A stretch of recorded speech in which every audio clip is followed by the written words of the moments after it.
Petruk mecicil ngopo? Ngece. Mboten. Ngece. Iya kowe. Ditenono kowe. Padake lulu. Kowe ana wonge to ana ngene kok. Salahe ireng gendong motor kowe.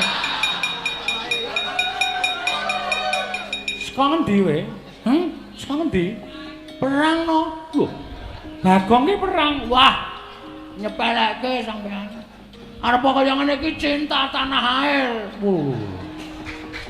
Rumangsane pandhe. Arep kaya kula niku tresna karo bumi wutah getih kula. Inggih nika negara Ngamarta. Nek Ngamarta dijeki wong kaya Bayu Kenara, kula ora trima. Terus kula niku nek perang ora tau suwe kok. Asli niku tenan. Ya usia lah. Usia. Kalah apa menang? Kalah mundur mesake nggih matur sembah niku. Ngapa truk mecicil? Ngece ya.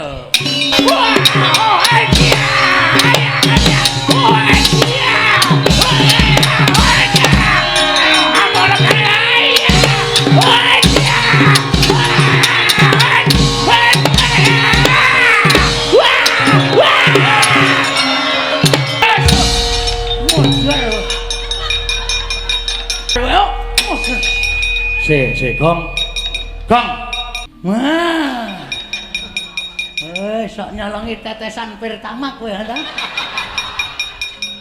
Asem raja aja. Ngopo? Rambutnya disemir. Ndoro Kresna kon tindakne niku. Hah? Ndoro Kresna kon tindakne. Aku ora kira omong-omongan. Masalah Ya kon gelut karo kowe kuwi blas ra kaya apa-apa. Suatu saat nek ditimbali ning Ndorowati mbok yakin aku nek menyang. Wis tau gak dadi gawe masalah karo aku to. Perkara rek. Oh, heeh. Ora ngerti kabare urung. Wah, tak critani. Ini siapa ini? Iki mongko wis nginep nggonmu 3 dina. Oh iya.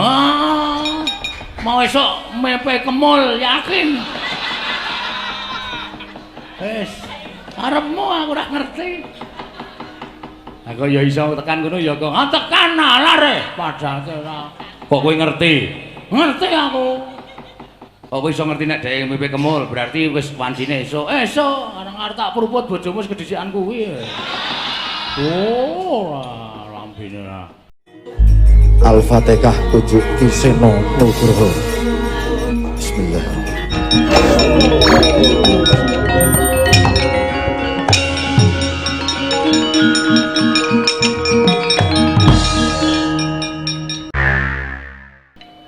Ya jagat Dewa Bathara, ya jagat Pangestungkara. Songgol nduwul telih pitik menol-menol. Patih Bayu Kenara. Sawetara nggonmu ngadhep ana ngarsaning sun. Padha prayoga nggonmu ngadhep ana ngarsaning Sanata Prabu Belgedhuwel Beh, Patih Bayu Kenara. Oh, lho inggih Kanjeng Sinuwun sesembahan kula. Sewu-sewu kalepatanipun ing abdi kepatihan Tadah Wadana, mbok menawi kiranging tata krami miwah unggah-ungguh anggen kula ngabyantur ngersa paduka Kanjeng Diwaji sesembahan kula. Namung derenan sak sampunipun kepareng kula ngaturaken sembah sumangga pangabektinipun ing abdi kepatihan kunjuk sandha pepoda paduka Gusti kula Sanata Prabu Belgedhuwel Beh Sinuwun Prabu sesembahan kula. Ya, tak tampa gawe gedhening atiku. Ora liwat pangestuku tampan ana ya te, nuri kula pundi nggo jimat. Dayanana ing kasantosan Sinuwun paring pangestu paduka mawakana kabagyaning gesang kula. Sira minangka dadi patih kabar kahanan negara Belgedhuwel Beh utawa kahanan negara Ngloji Tengara ana ing sandha pepadaning Sang Nata Prabu Belgedhuwel Beh aturna purwa madya lan wusanane menawi paduka ndangu bab tata rakiting praja sadaya boten badhe anguciwani para kawula sami sayek saya ngabdi akari luhuring nusa bangsa duwe negari Ngloji Tengara medhaipun para abdi prajurit boten kendhat anggenipun sami gegeladen ulah kridaning aprang sawanci-wanci praja paduka katemping marang muka mboten badhe anggepok kunca paduka Gusti kula sanata. Ya abdi kepatihan remuk kasawurna putung sumangga kabandhemna diweji sesembahan kula. Sinuwun Prabu Belkedhuel Beh. Gawe gedhening atiku ora liwat pakaryan ingkang utama tindakna selawase lan kaprayogakna nggonmu ngadhem ngersaning sun ya te. Niki sampun boten kirang prayogi sinuwun. Kejaba saka kuwi gandeng kahanan negara ngloji tengara para kawula ora kekurangan sandang pangan kabeh urip tentrem rukun mat sinamatan daya dinayan kabeh mau ora saka panguwasaning Prabu Belkedhuel Beh nek ora ana kowe lan kabeh para nayaka kahanan negara ngloji tengara ora bakal kaya ngene kahanane lho iki namung sedaya awit dawuh paduka Gusti Kula Sanata Prabu Belkedhuel Beh.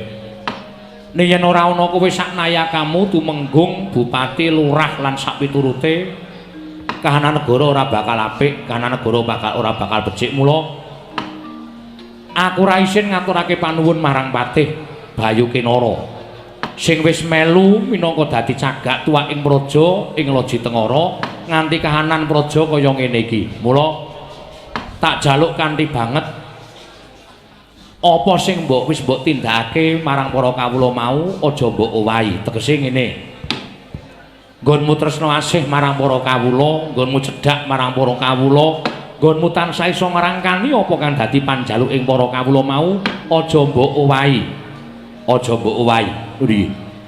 Lan kowe kudu eling, kowe iso lungguh kursi patih, kowe nek ora dicoblos kawula kowe ora iso lungguh kono. Lho iki. Mula apa sing dadi penjaluking para kawula kuwi turutana. Mula wing sampun dados paduka dawuhaken badhe kula estakaken. Kana negara Loji Tengara kaya ngene iki ora saka Prabu Belkedhuel Beh tok. Nek aku dhewe dandani negara, aku ora bakal iso gawe negara sing becik kaya ngene iki. Apa anggepmu aku ponakane sing gawe urip? Lho iki. Apa aku purunane sing gawe jagat? Aku mung menungsa lumrah. Menungsa kedunungan ina lali salah apes lan mati. Dina iki Prabu Belkedhuel Beh lagi diparingi becik, iso uga sesuk aku diparingi lali, aku diparingi luput. Lah, nek aku duwe luput, aku duwe lali, sing wajib ngelingke, sing wajib benerke kowe kuwi nayaka-nayaka negara Loji Tengara. Menawi sampun paduka dawuhaken badhe kula candhi nggo jimat jinuwun syukur. Betah to kowe dadi patih mriki. Pangestunipun sinuwun Prabu Belkedhuel Beh tasih marem kula minangka dados Wrangkanata ing Loji Tengara. Ya wis ngono kuwi. Diparingi derajat pangkat aja ngersula. Ngono mriki ngestakaken dawuh. Tumenggung wonten dawuh sinuwun. Jenengmu sapa? Lho. Panjenengan menika sampun dangu kalian kula kok mboten apal kalian naminipun ing abdi tumenggungan. Saka akeh tumenggung sing suwita karo aku nganti siji-siji aku rapal. Mula sing gedhe pangapuramu aku ya menungsa lumrah. Mbok menawa lagi lali jenengmu sapa? Lho inggih kula pun tumenggung Kala Pragalba. Kok kaya wis kerep krungu to aku? Anggere ana buta kok Pragalba. Kowe ora iso gawe jeneng sing apik apa piye? Iye. Derek paduka Gusti kula Sanata kula dipun paringi nami menapa? Tumenggung Pranata Praja. Wah iki matur sembah nuwun. Wujudmu buta. Lho nggih. Biyen kowe tau arep ngrangsang kepraboning Prabu Belkedhuel Beh, kowe kalah karo aku, tumuli kowe tak dadekke abdiku. Lho nggih. Kowe suwita ning ngersaning Prabu Belkedhuel Beh. Kowe pasrah pati urip marang Prabu Tongtongsot, kowe tak paringi urip, kowe tak paringi derajat pangkat ora tak kunjara. Ning negaramu tak blengket dadi siji karo Loji Tengara. Kawulamu tak kon tiru uripe kawula Loji Tengara. Wekasan negaramu sing wis dadi siji karo negaraku, kawulamu urip tentrem rukun kaya dene kawula Loji Tengara. Ngono to Tumenggung? Matur sembah nuwun sinuwun. Sedaya awit peparing paduka kula dados remen bombong manah kula ngertosa kados mekaten kula suwita dhateng Prabu Belkedhuel Beh Wiwit rumiyin mila kahanan negari kula boten nungsang puyang numbuk bentus kados mekaten menika. Ning poma dipoma. Negaraku kene nek kowe suwita ning Loji Tengara, arepa kowe wujude buta, kowe wiwit suwita Prabu Belkedhuelbeh ora kena mangan daging mentah. Wah inggih ngestahaken dawuh.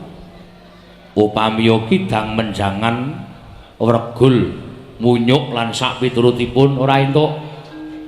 Nek munyuk kidang menjangan tok pangan wadya balamu, mengko anak putuku nek kepengin weruh munyuk aku kudu nuduhke sapa? Nek anakku putuku kepengin weruh kidang menjangan mongko sentek dadi panganmu, aku le arep golek kidang menjangan nendi. Wekasan kabes turun kelangan lacak, anak putuku ora weruh wujude kidang, ora weruh wujude kancil, ora weruh wujude munyuk, mergo kabeh dadi panganmu. Lho nggih. Dikulinake arep kowe buta, dikulinake mangan wulu wetu negara Loji Tengara. Wis takaken dawuh.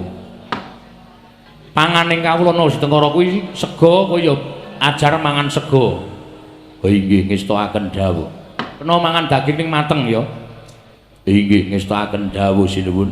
Janji aku weruh prajuritmu utawa kawulamu sing tekan Loji Tengara kene mangan kewan sing urip utawa gawe pepati ning Loji Tengara, kowe takon lunga sak wadya balamu, aku ora sudi nampa pasuwitanmu. Syarate abot. Lho nggih.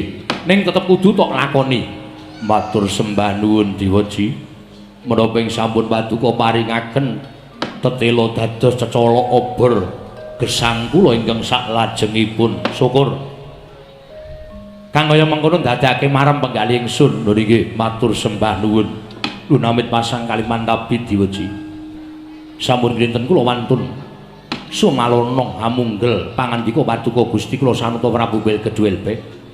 Namung kepi raos sing manahipun ingkang abdi kepatihan daya-daya kula ngawuningani menapa sababipun dene paduka ingkang sinuwun Prabu Belkedhuelbeh ngawontenaken pasewakan ingkang beneh kalawan adat ingkang sampun. Menika mangke badhe ngrembak perkawis menapa tumunten kababarna menawi kepareng kawedharing kathah tumunten kababarna nanging menawi wadi tumraping para wadyabala kula kanthi manjing salebeti kedaton pepanggihan catur netra kelawan ingkang abdi pun Bayu Kinara sinuwun. Wale-wale apa te saktenane nggonku nglumpukke para priyagung negara ing Loji Tengara iki janjane aku mengkepengin ngudar gagasan perkawis menapa Diwaji. Nggonku gawe negara nganti mujudake negara ingkang adil makmur warata tias bagya mulya kananing para kawula atut runtut rukun tetunggalan cipta rasa karsa lan karyane mau ora mung tak lakoni sedina rong dina telung dina. Iki merga woing nyambut gawe para nayaka sing tegen mugen lan rigen nggone ngestokake dawuh timbalaning panjenenganing sun mekaten. Ning bareng aku weruh kahanan negara Loji Tengara sing kahanane tentrem ngene iki kok banjur tuwuh pengajaping ati utawa jaman saiki nek wong arani tembunge cita-cita ngono ae. Lho sinuwun Prabu gadah gegayuhan menapa, kagungan gegayuhan menapa? Apa-apa kuwi rak diwiwiti saka cilik to Teh? Mbuh bab apa wae kuwi nek diwiwiti saka cilik dadi gedhe bakale awet. Ngono. Apa-apa kuwi nek diwiwiti saka sing sithik dadi akeh bakale awet. Apa-apa nek diwiwiti saka sing cendhek dadi dhuwur ora gampang ambruk. Kuwi salokaning piyai Jawa. Ning nek ujug-ujug dadi gedhe kuwi mesti bakal gampang rubuh. Dadi dhuwur mesti bakal gampang ambruk. Mula apa-apa kuwi digayuh saka bab sing cilik. Kaya ketentreman sing dirasake ning negara Loji Tengara iki. Loji Tengara saiki wis tentrem, ayem kawulane mat sinamatan daya dinayan, neng kene ora padha gagas babakan ngapercayan, padha ngurmati gone padha nindakake panembah. Iki sing tak jangkah kaya ngene iki. Lho iki sinuwun. Lah kahanan tentreming negara Loji Tengara sing kaya mengene iki, aku kok kepengin supaya tentrem ki ora ming mapan ning Loji Tengara. Ning nek iso jagat iki kebak katentreman, jagat iki kebak karukunan, jagat iki kebak ayem. Wong sak jagat padha macinamatan daya dinayan, tunggal cipta rasa karsa lan karyane tetunggalan manunggal padha-padha ngrumangsani urip ana ing bumi sarta padha-padha ngrumangsani minangka dadi titahing Gusti sing akarya jagat. Ning janjane bareng tak pikir gegayuhan iki kok kedhuwuren. Ning umpama wong duwe gegayuhan kuwi nek ora dhuwur nek tumrap aku kok percuma. Niki lajeng kersa paduka. Nah, sirku lho karepku iki ming karep gagasaning ratu Ngloji Tengara, ratu cilik ora kaya ratu gedhe-gedhe liyane. Aku pengen miwiti tentreming jagat iki saka kahanan Ngloji Tengara. Malembar tekan negara-negara liyane supaya melu tentrem uriping para kawula. Wekasan yen negara kiwa tengene awake dhewe kuwi padha melu tentrem, aku iso mestheke nek jagat iki bakal kebak karukunan. Lah sing dadi perkara ya kuwi ming negara-negara sing dilenggahi ratu-ratu sing pancen wis wegah nampa wewarah nampik pitutur becik. Jadi upaminipun pundi sinuwun? Blaka suta wae blak kotang terus terang ora tak tutup-tutupi sing tak inceng wit saiki ming Ngastina. Negari Ngastina. Kuwi ratune watake Angkara, budine Candala, mongko srati-sratine kiwa tengene menungsa-menungsa sing pambegane kaya kepanjingan jiwaning iblis. Mula nadyan negara Ngastina kae negara sing gedhe ning kawulane padha sasar susur nungsang puyang numbuk bentus gudel bingung merga ratune ora menggahalke marang para kawula sing dioyak ming blenduk wetenge dhewe lan senenging para nayaka pendak dina sing dianake ming ropyan-ropyan ana ing negara ora gagas kawulane padha melet-melet padha ngelih wekasan padha sirna dadine ora tentrem. Lho niki kula aturi paring dawuh babar pisan menapa kedah kula tindakaken sinuwun. Kula mboten badhe suwala nadyan kadhawan manjing tumangan kinarya sarana rancak menapa ing dados gegayuhan paduka Gusti kula Sanata Prabu Belkedhuelbek. Kula sagah nglampahi Diwaji. Bagus, aku percaya karo kasetyanmu. Lah, nek apa sing tak kandhake iki cocok karo atimu, ora ana sing tak percaya kejaba mung kowe, Bayu Kinara. Kepareng paduka Gusti kula Sanata budhal ning Ngastina. Kepareng paduka elekna Ratu Ngastina, kon bali marang dalan sing bener, kon tumindak sing becik, dadi ratu sing ateteken naci suci pepayung budi rahayu. Menawisan samun cacaipun boten kenging dipun emutaken. Kowe tak wenehi Purbawasisa. Kowe tak wenehi wewenang nek kowe wedi nantang karo wong Ngastina, percuma kowe dadi pati Belkedhuelbek. Lho iki. Wani karo wong Ngastina, wantun. Sapa mau jenengmu? Andang lali aku. Waduh. Pranata Praja. Ah, tumenggung Pranata Praja tak duwe wong Ngastina wani. Wantun sinuwun. Bagus. Seneng aku nek duwe bala sing kendel-kendel ngene iki. Lho iki. Nadyan kadhawuhan wonten ngajeng kula pejah kinarya tabuk tawering aprang kula boten badhe selak. Tembung kemawon badhe kula lampahi. Nek wong loro wis padha sarujuk, nek kira-kira ana bobol boroting lakon ana senopati Ngastina sing kira-kira kowe ora kuat nandingi Baliya ning Ngloji Tengara, tak ukure diadane senopati Ngastina, Patih Bayu Kinara. Dipun tumenggungan Jumadong dawuh, oh ladalah. Gusti Patih, nadyan kula ing abdi pun tumenggungan Jumadong dawuh wonten dawuh menapa saking Sinuwun Prabu Belkedhuelbek. Dene paduka wanter pengawinipun saking para wadya bala kula non. Nadyan ing abdi pun para wadya bala buta Jumadong dawuh Gusti Patih. Gusti Patih Jumadong dawuh. Gusti Patih Bayu Kinara kula Jumadong dawuh. Oh ladalah Gusti Patih Bayu Kinara kula Jumadong dawuh. Ngene maneh Bayu Kinara kula Jumadong dawuh. Ngantos muning abaripun kemaran para wadya kula buta Jumadong dawuh menyanipun Prabu Belkedhuelbek. Para wadya bala kabeh ora tak wiji mbaka siji tumuli ngono kang dadi dawuhku. Ngemban dawuh timbaling Sanata Prabu Tongtongsot. Parang paring dawuh menapa Gusti Patih? Wektu dina ndi ancas sing gayuhanipun Sang Prabu Belkedhuelbek nedya kepengin gawe tentreming jagat sawigung. Kawiwitan saka negara ing Loji Tengara ingkang wis katon tentrem ayem rukun sangganing para kawulane. Mula banjur gumregel penggaling Sanata Prabu Belgeduelbeh kepengin gawe riku ing jagat raya.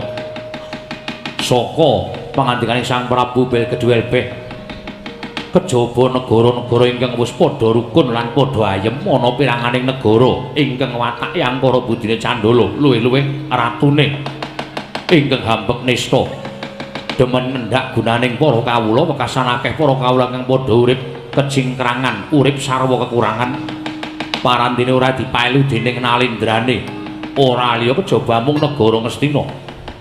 Lajeng kepareng paduka Gusti kula Patih Bayakinara kados pundi kerit lampit brungkat kimpul gajah gelar singa barut wadya bala saka negara ing Loji Tengara diketepake. Aku dhewe ingkang bakal sowan ngersani Sanata Prabu Duryudana ngemutake marang panjenenganing Sanata Prabu Kurupati supaya bali marang dalan ingkang bener ewadene lumuh digawe becik wegah nampa warah nampik pitutur becik nata Ngastina. Patih Bayakinara dipasrahi Purba lan Wasesa dikeparengake gecak perang negara Ngastina sartane kudu iso ngelingake marang klintuning tumindak nata ing Ngastina Prabu Duryudana. Walah dalah menawi ngaten badhe wonten lampah ingkang ageng. Walah dalah menawi ngaten badhe wonten lampah ingkang ageng kula. Walah dalah nek ngaten wonten lampah ingkang ageng Gusti Patih. Weh kanca-kanca ngati-ati iki bakal ana laku sing gedhe. Ngati-ati, Cok. Ana ngati-ati iki bakal ana laku sing gedhe. Lan aku ngemutake mring Sagung para wadyabala buta. Kena pacak baris saka negara Loji Tengara tekan negara Ngastina. Nanging ora kena gawe rusak. Sartane ora kena bebedak kebo sapi ning para kawula karang pradesan. Merga wis ana wewarer saka Sanata Prabu Belgeduelbeh yen to buta ingkang suwita marang Loji Tengara ora dikeparengake mangan daging mentah utawa gawe pati ning sak pepadane luwih-luwih mateni Buron Wana.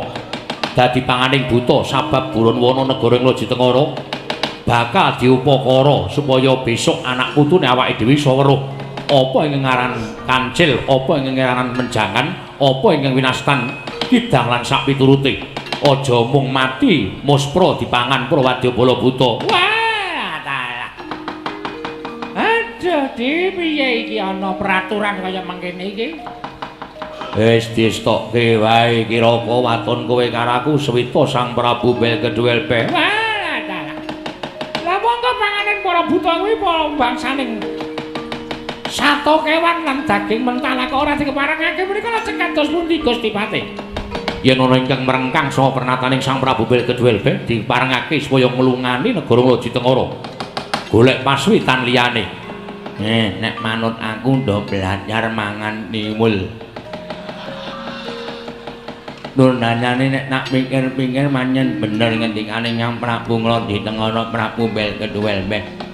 Nek kowe karo aku sak kadang-kadian wadyabala buta iki terus dinengke wae do mangan idang, mangan kancil, mangan munyuk, mangan wregul, mangan napa lan sak piturute. Mengko mundhak entek kewan-kewan sing gumlarana ing jagat engko nek anak putune awake dhewe arep takon kancil kuwi bentuke kaya ngapa ndak ora padha ngerti. Nek do takon kucing bentuke kaya ngapa ngertine ming kertas kotak kaya ngono kae. Kuwi kucing mongko kucing sak tenane ora kaya ngono kuwi. Mula wajib diupakara. Gusti Patih kula cocok, kula matuk, kula rumajang ngendikane Sang Prabu Belgeduelbeh menawi wadyabala buta mboten dipun keparengaken mangan daging mentah. Wala banjur uripe awake dhewe piye? Wis ta, nuwun sewu mengko aku sing matur karo Sang Prabu Belgeduelbeh. Nek mangan daging mentah ora entuk, nek upama ming ngemut entuk apa ora? Ora tothok gundulmu lho. Ya ming dienggo rasa-rasa wae.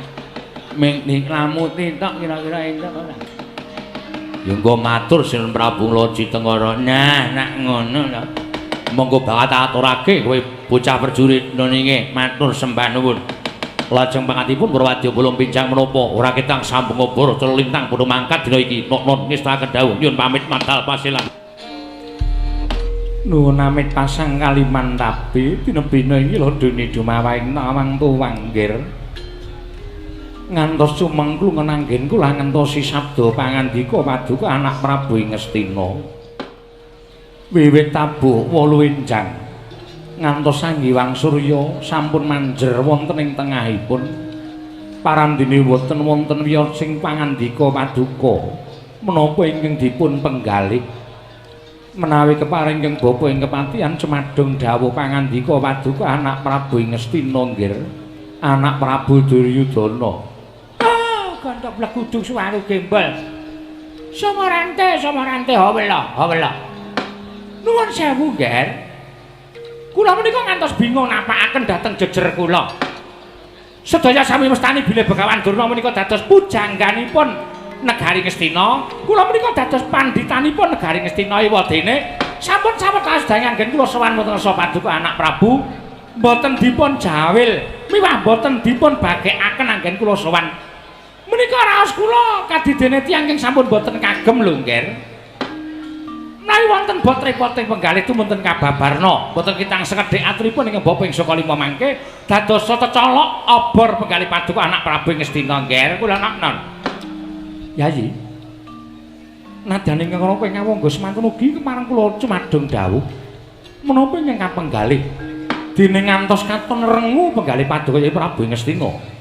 Yayi Prabu kepareng medharaken ing akata dhateng ing raka ngawangga jagat wasisaning Upadara aman wonten dawuh Bawa Durna wonten pangandika ing dawuh Kakang Prabu karone ngawangga nuwun wonten pangandika ing dawuh menapa Yayi sareng kula gagas sareng kula ora arik nalar kula gelar kula gulung jebul pinanggihipun Nadyan Duryudana menika Ratu Brewu Mlegedu Sugihbanda Sugihbandu persasat boten kekirangan menapa kemawon nanging jebul epeh gedhoane nuwun sewu kenging menapa paduka lajeng lepataken dhateng badan paduka piyambak menika menapa ingkang dipun penggalih lamun wonten perkawis menapa bawan wonten dawuh setunggal candra ingkang kelenggan ingga dinten sakmangke menika kula nyumpena wonten ing dinten Sukra Kasih wonten ing kababar kawursita madyaning pasumpenan boten kanthi kanyana-nyana ora ana mendung ora ana udan dumadakan negari Ngastina kados keblabak banyu bena keblabak banjir gedhe sing nganti ngendhangake dampar kencana negara Ngastina nganti kendhang kapracondhang kabeh para kawula padha nungsang puyang numbuk bentus golek papan panguripan klebet ingkang putra Duryudana kepelajar saking negari Ngastina sareng kula waspaosaken saking katebian kadhe wonten kaelokaning jagat jebul banjir ingkang tumanduk wonten ing praja Ngastina boten mujudaken satunggiling toya limrah nanging wujudipun rah abrit bergadak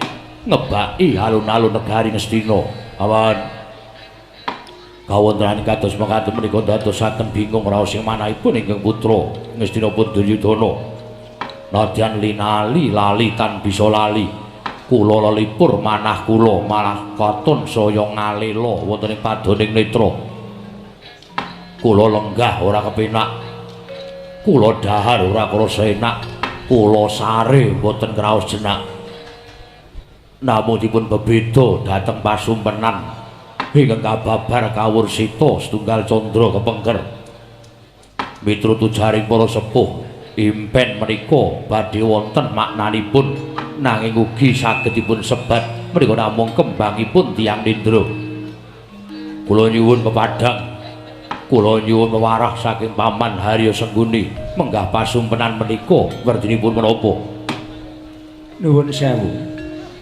nyawa-nyawa jimat kula nggih sesembahan kula mboten nyana babar pisan bilih namung babakan pasumpenan namung nuwun sewu lunggir mboten nama kula menika ngoncati dhateng kewajiban ingkang sampun paduka paringaken Namung ngemuti bilih negari Ngastina menika wonten pujangga. Inggih menika Kakang Penemban Durna ingkang wasis wegih waskitengesti babakan pasumpenan. Kula aturi nyuwun priksa dhateng Kakang Penemban Sukalima supados saya cetha ngalela werdining pasumpenan menika kala wau. Oh Durna. Wonten dawuh. Bawa Durna saged mangertos werdining pasumpenan. Kentos waluh gembol manyar-manyar duk ning dukul wana dadi alas-alas dadi wana. Nuwun sewu, Ger. Menawi paduka jejering nalendra namung menggali babakan pasumpenan, menika mangke badhe risak kawontenan negari Ngastina, namung sabab nalendranipun boten gatosaken dhateng polah ing para kawula nanging gagas babakan pasumpenan. Nuwun sewu, Kakang. Aja ngendika kaya mengkono. Sing jeneng impen iki nek gegirisi ya iso nggawa karo pangrasaning menungsa lho Kakang Penemban. Oh iya, Dik Patih, iya. Nek pancen anak Prabu Duryudana keparang ngersakake apa ta werdining pasumpenan mau? Nuwun sewu lho, Ger.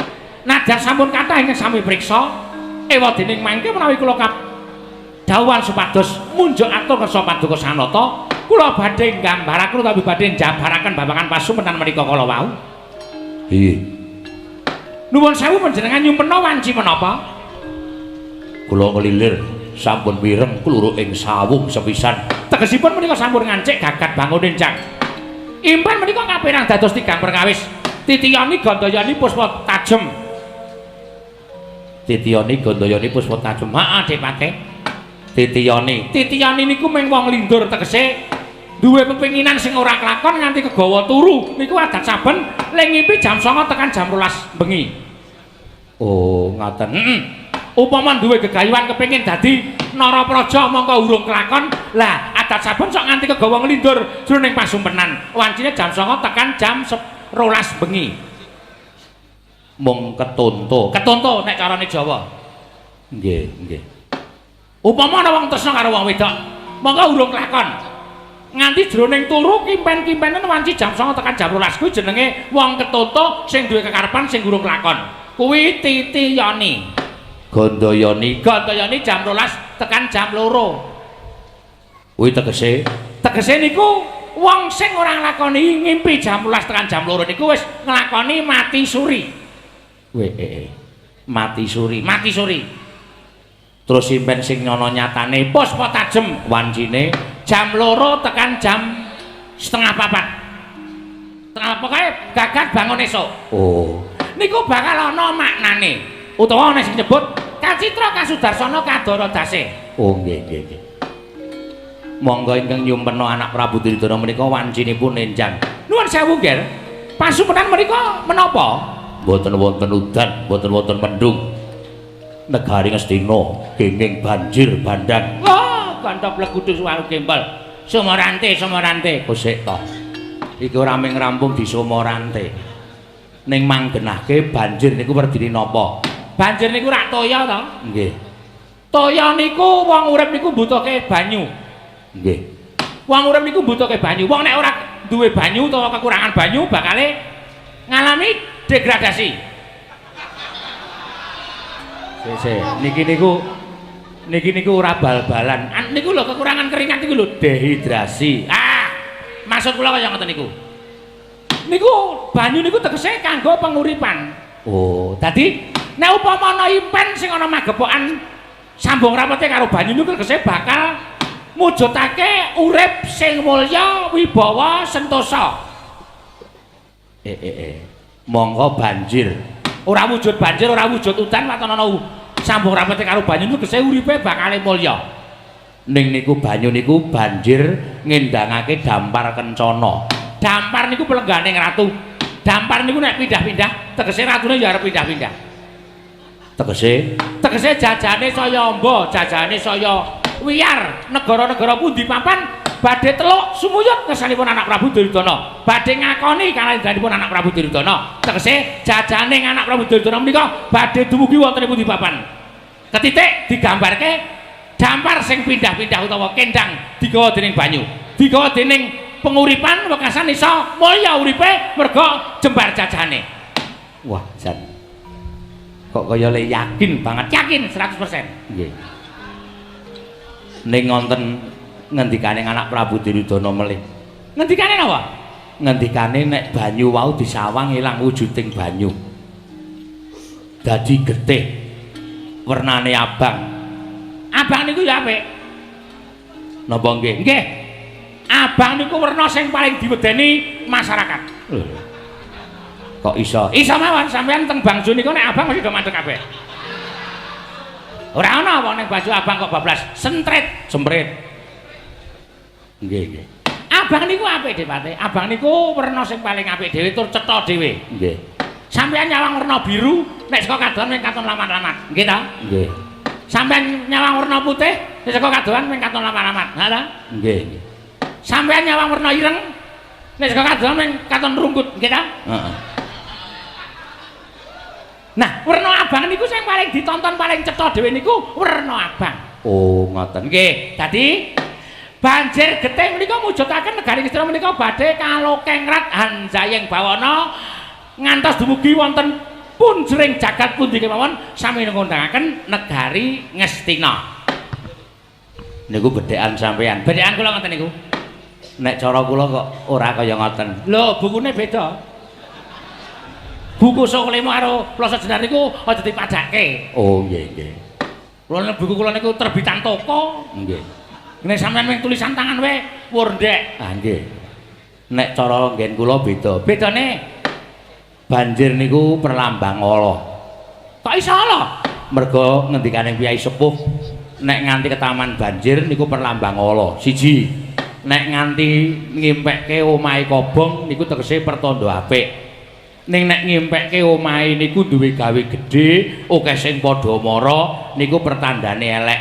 Impen karo kasunyatan niku tiba kosok balen. Oh, niku rak ngomongan sampean. Mboten padha kali kula. Nek kula apik, Depate. Nek kula elek, Pun saniki ngeten mawon. Nek nganti tiba apik, mengke nek nganti Ngastina niku kuncara kalokengrat saka 5 mangpek. gila. Niki kok kaya ora gunemane cah cilik. Tuwa do tuwa. Oh nggih. Ning nek cocok kula sampeyan lunga sak kulawarga saka 5 kula pek ning nek cocok kula piye niki wau? Bulet ta sampean? Nggih. Nek cocok kula, Nggih. sampean lunga. Ah, sampeyan wau salahe teng riku niku kok. Sampean lunga sak kulawarga, sak anak bojo lunga. Ploso Jenar dadi kukupaning Begawan Durna. Ning nek kula sing cocok, Kula lunga. oh nggih, tenan niku. Nggih. Aja digawe biah-biah Begawan Durna. Aja dianggep pendhita cepete. Ah, napa sing kula omongke niku dadi kasunyatan. Nek ora kaya ngeten, teneh ora dianggep pujangga negara Ngastina kula niki. Wonten dawuh wonten satunggiling nayaka ingkang sowan Kabyantara. Menika menapa rencangipun Paman Sengguni? Nuwun sewu nggih, nadyan kula nembe sepisan menika ngawuningani. Awon saya lepat lerestu menika timbalana menapa wigatosipun dene sowan Kabyantara. Di sana aja kira ingsun tumambuh yekti lagi sepisan iki ingsun wanuh. Gladi wanuh gulang tepang. Yen pancen sira iki nayakaning Nalindra sapa kang dadi aranira lan kowe kekeseting ratu saka ngendi?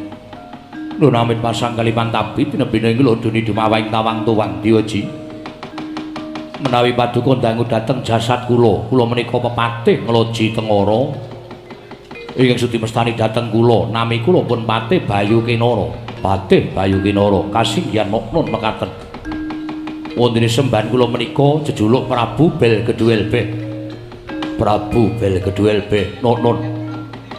Banjur wigati napa dene sira sowan mongko tanpa tinimbalan.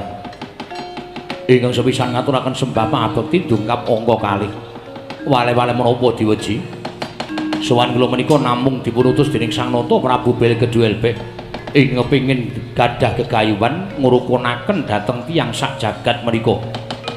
Utawi gegayanipun Sang Nata Prabu Tontongsot kepingin sanget nyumurupi jagat menika sami rukun tebih saking raos pemengsan. Tentrem gesangipun sesami-sami ngraosaken bilih titahipun Ngubatara.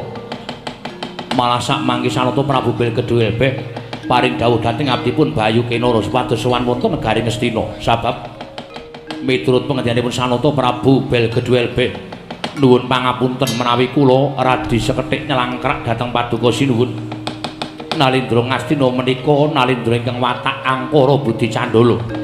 Mila dinten sak mangke keparenga paduka wangsul utawi kundur wonten margi ingkang leres mujudaken negaring Ngastina ingkang adil makmur warata tias bagya mulya kawiwitan saking pambeganipun nalindranipun ing kedah anggadhahi pambegan ateteken ati suci pepayung budi rahayu sampun ngantos paduka menika lajeng numangkaraken watak angkara budi candala ingkang satemah ngubar jagat saisinipun diwaji menawi paduka ndaharaturipun ing abdipun Bayu Kinara kula ngaturaken panuwun ingkang tanpa pepindhan menawi boten nyuwun pangapunten kula kaparingan Purbawasesa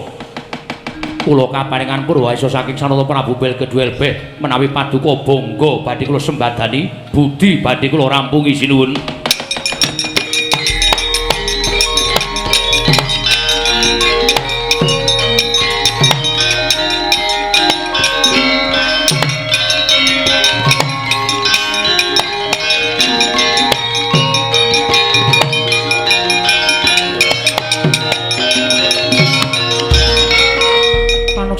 Jalanan sukertaning bawana iblis lanat blangap-blangap ucape ndrewili kaya betet sewu nebo pantegalan Bayu Kinara nuwun sewu panjenengan sinten yen kowe durung tepa karo aku lek nomripanmu gatekno gobokmu nata ngawangga Adipati Basukarna Senopati bebantenging Praja Ngastina kuwi panjenengan ingsun yen ana wong kang bakal kurang ajar gedene jongkeng anjodak marang lenggahing Sang Nata Prabu Duryudana karena ingkang bakal dadi tumbal cagak tuwak kanalindraning kadangku Yayi Prabu Ngastina.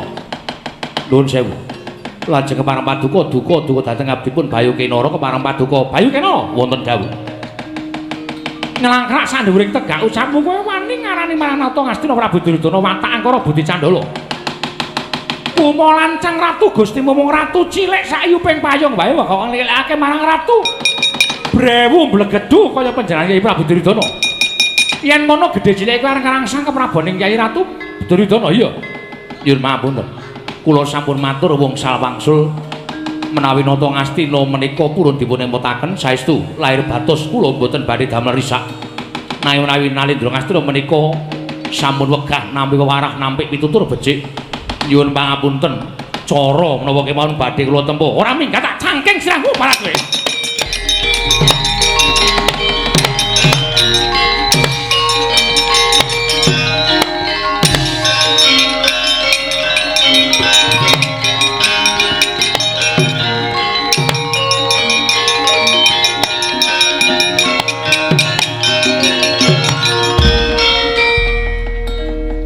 Jebul bedhekane wong Sukalima cocok.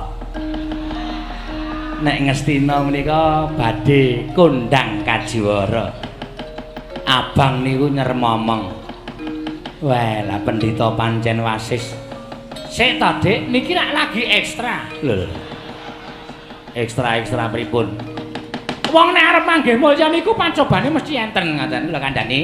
Dadi tumrap kula Bayu Kinara sak Prabu Belgedwelbeh menika tumrap Nata Ngastina minangka dadi pacoban amargi ngendikanipun Kyai Sepuh sampun ngendikaken nek kamulyane cedhak kuwi pacobane ya bakal nyeraki. Mula sapa sing iso nyingkirke pacoban menika mau tegesipun saged mejahi Bayu Kinara kalih Prabu Belgedwelbeh Nata Ngastina badhe kondhang kajuwara. Wis ora sandadak alasan. Sampeyan kapan li arep lunga? Lungane endi mbok sing apik nek omong iki? Sampeyan lali to-toan kali kula nek bener kula sampeyan lunga Dik Patih pripun? Sampeyan kali kula niku lho kekancan rak ora sedina rong dina to? Nggih. Rak pun kula nata ngenten iki? Nggih. Tur ya mingguyan to? Dipresani wae akeh pendhita kok mencla-mencle kaya banyu tumumpang godhong sentre. Kok sing apik nek omong godhong kok sentre. Godhong sentre lah nggih. Mbok sing apik mboten perkara apik karo elene saniki pripun? Pun mboten sak gagas niku. Nek pancen Bayu Kinara ajeng jodak lenggeng Sang Prabu Duryudana, Durna sagah minangka dados tamu sawering abang.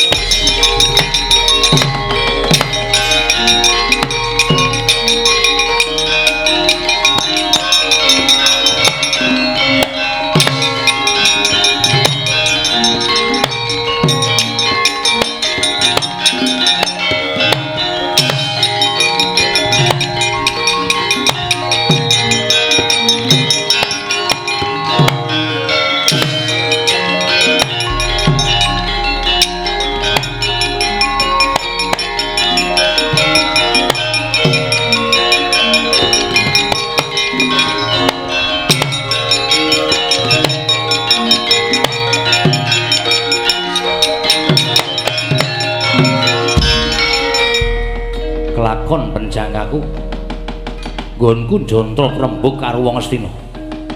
Nek ora tak gawe murup atine ratu Ngawangga Senopati Astina tangeh bakal kelakon. Nggonku bakal ngajangi jembar karo wong-wong Astina. Ayo. Rupak wani jembar wani cobanen Bayu Kinara. Aja mung ijen krubuten sak Kurawamu ora bakal tak tinggal loncat. Apa iki ngengaran Bayu Kinara? Dasar para nyata. Ora sandadak tok tutup-tutupi kowe kang aran Swatama. Lho wis ngerti karo aku. Aja kok kowe wong tuamu aku ngerti. Kowe anak Begawan Durna. Ya apa ora? Wah, ngetokke nggonmu wasis apa abamu. Kowe arep ngopo Swatama? Dawing Sanata Prabu Karna ing Ngawangga. Sapa yang bisa nyekel Bayu Kinara bondo tangane ngrincung sikile? Bakal nampa bebungah saka Sanata Prabu Duryudana. Ora sandadak kokean gunung tanpa guna. Ayo nek pancen kowe iso nyekel Bayu Kinara sasat iso njara langit. Aja ndak tubruk kene marganing patimu Singalena Prapteng Lalis Bambang Swatama.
Tumbak jebol dadam.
Rama Suramata Jayabrata imbang yen padha-padha. Ayo. Kowe arep ngejak apa? Kowe sapa wong cendhek cebol kepalang? Haji Gul. Ngece tenan kalau aku kowe. Belum ngerti aku. Sapa? Lekno mlipatmu gatekno gobokmu Pangeran Pati Ngastina sing kondang kawenang-wenang.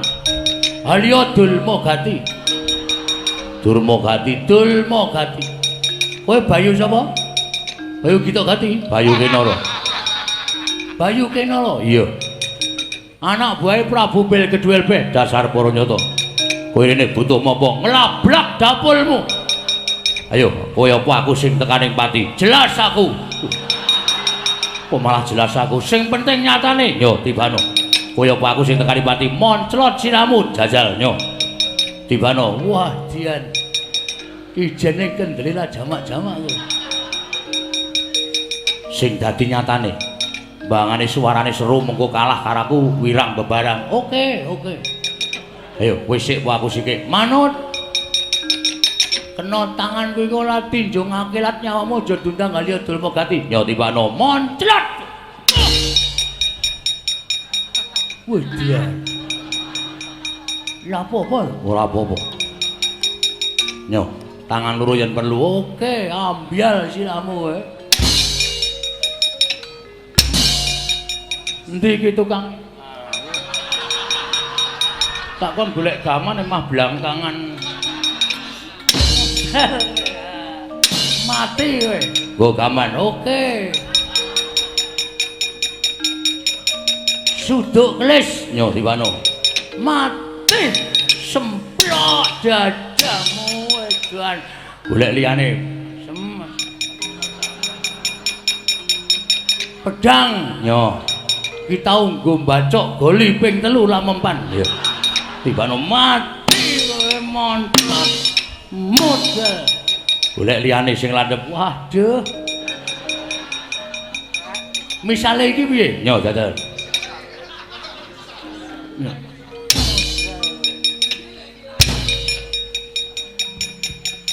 Kepluk watu siramu tibano. Wen saentuke pokoke sing penting pelang. Iki Ya wis tibano sareng. iki gadane titilaksi. Wis ora apa-apa. Foto kok mengkilap. Mbok iki. Baldinggo paling.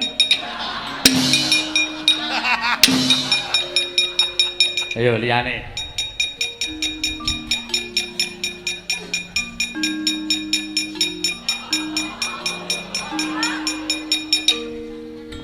Ora modal kowe berarti wong tenan kowe. Bayu Kenala kowe menungso apa? Ora apa-apa. Alah. Wis aku nyelah. Nyerah piye? Nyelah aku yakin ora ono sing iso menang kalau kowe. Lah terus le perang piye? Nek wong nyelah ki aja diantem. Tonton wong pirang-pirang nek cara aku isin. Kadang nata kok ming pasrah. Nek ngono kawula Ngastina kuwi do ngarani nek kadange wong Kurawa kuwi wong jirih-jirih. Wani mulasara ning ora wani tanggung jawab. Nek cara aku isin. Wis oke sing delok. Ha iya. Oke, lumayan. Tak kira udan ki wis suda e. Ora malah do ngeyup. Ya. Nyo. Ayo. Nek nganti kowe nibake tangan nang silaku, aku kloso mumet gedene aku jengkelang berarti aku lingkih. Ayo. Tumung kula Bapa Ngakasa Ibu Mertimu.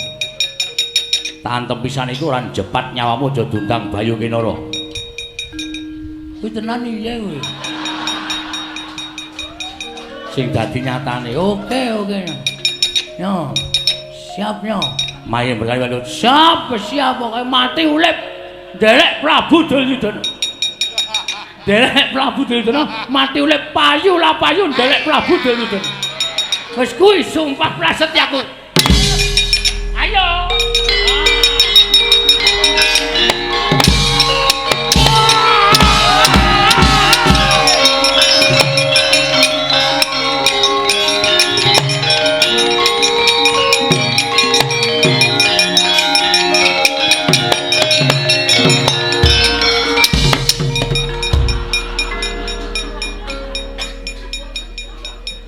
Piye le? Lemuk man. Kula wis gemblobyos niku le nabuh kaya gelem-gelemuk lah. Kok ngono wah, jan wis. Cemlinget nganti kaya ngene. Bareng kula dipantem karo Bayu Kena bles nganten sing muni ming delame. Kandhane liyane delok. Wo. Mado mendono mlipate. Bareng kula mengo terus kula muni, "Ayo lagi. Yo wah. Wah, wis ora terpimpin babal blas." Aku nggawa kanca ki nggo nguwati. Ah, wis telek. Gawa kanca panganane cok. Citraksi nyambut gawe la iso didelke. Nek ana tulisan ning dalan diwaca sate ayam, sate kambing. Gliseni pengalep. Ah iya. Terus kalah man. Ora isin. Lah. Kowe kadang nata lho. Asli Bayu Kinala digdaya tenan man. Kula tonyo menteleng kedhepe mboten. Aku ngerti kowe nggawa pusaka pirang-pirang. Pepak pusakane kula tak jilih kabeh. Kula tutuke ra ono sing mempan. Bareng kula sumbal, aku nyelah. Kono mriko omong Dulma Gati kok kalah. Tonton wong pilang-pilang kok kalah. Mongko wong Kulawa nek aku isin. Melkitik kula. Melkitik. Terus tak ulungke silah kula. Weh. Nyo. Kula niku nek ngulungke silah gleli kok, Man. Ha iya. Nyo, ngoten niku langsung tanpa pikir panjang. Tak ulungke wis nyo. Wis sak kalepmu, aku ya ngono. Sirahmu kuwi silah kula. Pantem kalau Bayu Kinala bles. Terus mencelat. Sing mencelat kula. Aku malah guyu ki. Seneng ya, Man, perang niku seneng. Ha iya. Aku perang mau kok muring-muring. Lombongan pahit wis. Gawa kekuatan wis ora ana sing didelke malah delok. Monggo bendina wis hafal kok malah delok mendonong mlipate.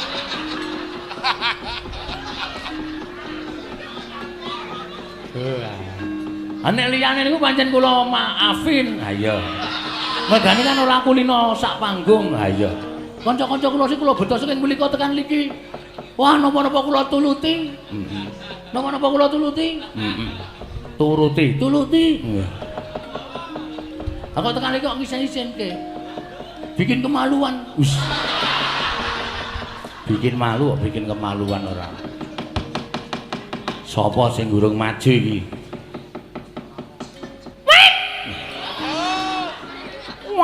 Watak. Citraksi. Nggih, Man. Arep maju apa? Mung suwe sapa? Mung suwe Bayu Kinara Patenana. Ora dimerono ngajen.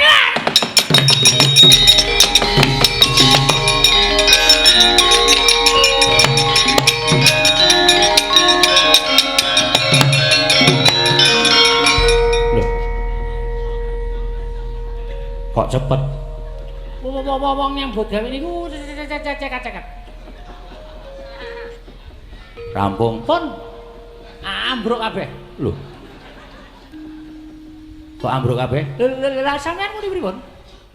Bayu Kinara Patenana. Waduh. Krungu kula wetela resik ana. Mbuh nggone sapa kula babate kabeh, Mas? Wis terserah nek ana apa-apane kowe tanggung jawab. Wah, ampun ngoten. Niki kula miskomunikasi. Krungu kula Citraksi wetela resik ana. Ning sampeyan ngendikane Bayu Kinara Patenana. Wis paham saiki? Wis. Lah wis paham Bayu Kinara Patenana. Sing wani sapa? Lah kowe wani ora? Mbok modar. Aneh. Sing jenenge Asatama kowe kalah. Jayajrata kowe kalah. Durma Gati kalah. Ah kok kula. Kula niki musuh mbok wedoke kalah. Kok musuh Bayu Kinara mbok bobok. Mulih ngopi bobok malah kepen awake. Aku ki nek ora sabar wis setruk wingi-wingi. Momong Kurawa 100 kok pek sing pekok kok 98. Ora ana sing bener. Dur, Nun. Rene le. Nggih. Pripun? Maju. Bayu eno niku dapure kaya ngopo? Wah. Lah wong edapi temen. Wah. Mungsuh Kurawa liyane Dursasana iso menang lumrah le. Iki dejonggole. Kowe menang karo aku bumi langit tangkep. Terus maju. Kowe iso menang njaluk apa tak turuti. Nggih, Man. Pun sekeca teng mriku, Man. Mboten sagoke an gunem. Lah, rak tenan. Halo, halo. Kok ranggo gamelan men doleren kesel. Bayu Kinara, ya. Kowe sapa? Dursasana. Senopati Ngastina. Ayo, kaya apa aku sing tekaning pati le. Nyo. Lho. Ngopo iki? Rene butuhmu ngrapa? Nglabrak kowe, Nyo. Wedi marep mungkur, Nyo. Nggon dodo apa piye, Nyo? Nggon sirah, Nyo. Tiwas bengok-bengok, tiwas joget, tak antem pisan mudar kowe kewirangan. Wah, iya. Sing dadi nyatane kendel kaya aku, Nyo. Mburi wae piye, Nyo? Lho, ngene. Satriya iki ngene. Nggon dodo piye, Nyo? Nggon sirah, Nyo. Waduh, kendel tenan iki. Aku ki nang omahe dhewe kok malah jireh. Ayo, apa dikira iso ngembari kekendelamu? Tinimbang aku ndisiki, luwung kowe sing ndisiki. Yo, ayo piye? Yo, yo ayo.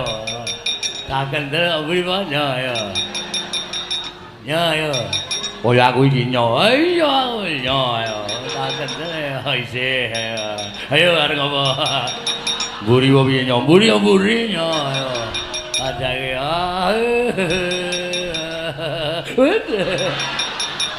Kres yo modar tenan. Sing dadi nyatane yo jandon wae, jandon entuk. Kaya apa aku sik manut. Aku dayuh kudu mbok sugata. Iya, nyo. Kowe sik ya kena. Aku sik ya kena. Yo. Aku wae dhisik nyo. Ndak dikira wong jireh. Pecah sirahmu, Dewano. Modar kowe, nyo. Wut.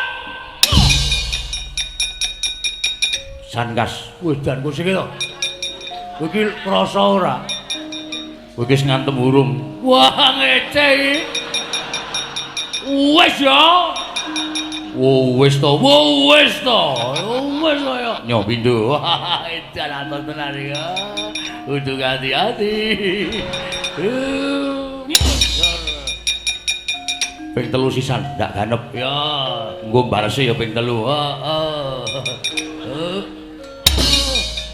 Jar. Oh, mumet ora? Buyer? Ora. Wedan atos tenan.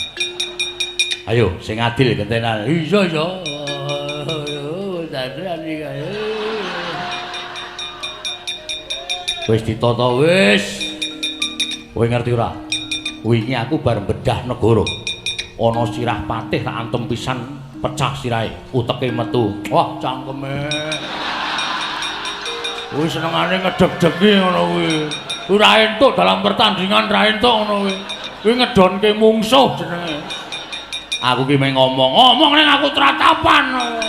Modar tenan ora entuk omong, langsung bres. Yo. Kok aku ora gawe crita barang. Kuwi nganggo crita. Iya. Modar. Wis, ora omong. Iya. Langsung bet. Iya. Semelah. Oh, kuwi donga barang. Aku mau ora nganggo semelah kok. Wong sing jeneng arep ngopo-opo kuwi kawitan saka bismillah. As lu wae ora. Bos ngono.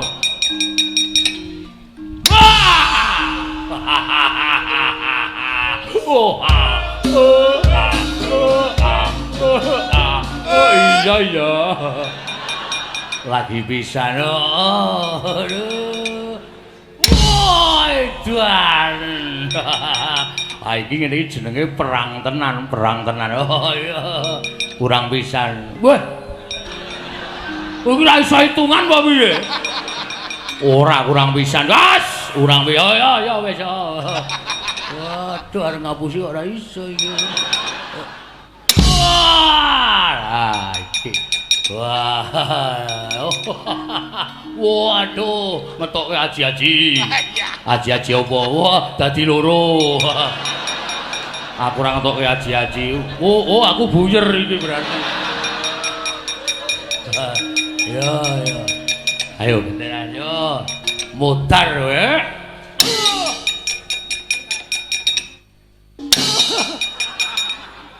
Iya.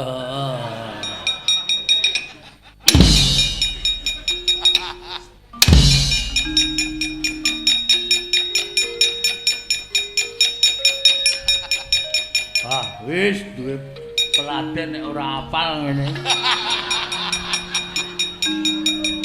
Marai bubarke skenario.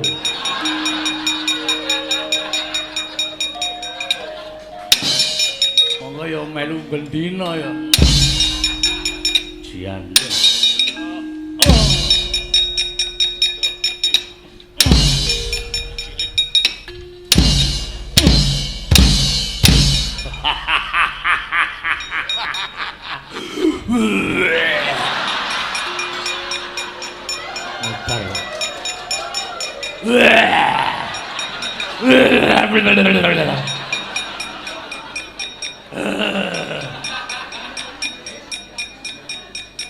Piye durung keriyen. Aduh.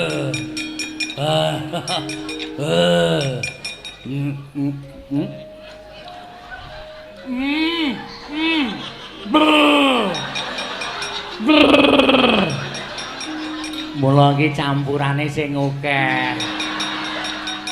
Dadi men ora krasa mumet. Gotong man.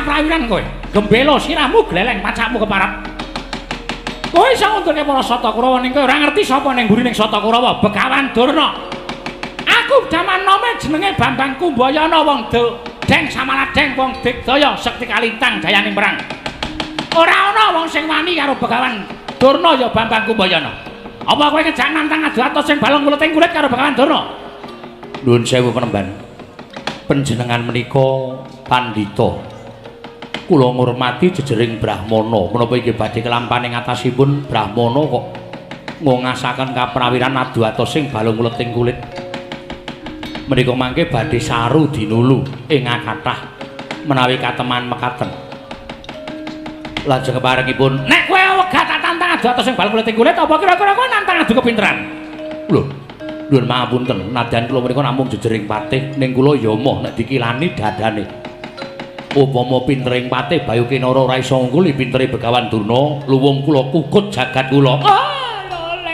lole semangkean kowe keparep kowe wani ngucap kaya ngono bakal kateman kowe kukut jagatmu merga kowe kalah pinter karo Begawan Durna buktinipun menapa sing tak gegem iki apa menika winastan tasbih werdine watesing kabeh budi dikir menika dipunetang mawi cacahing tasbih sing digawe saka apa ingin dipun damel mesinipun jagung jalu utawi woing jimitri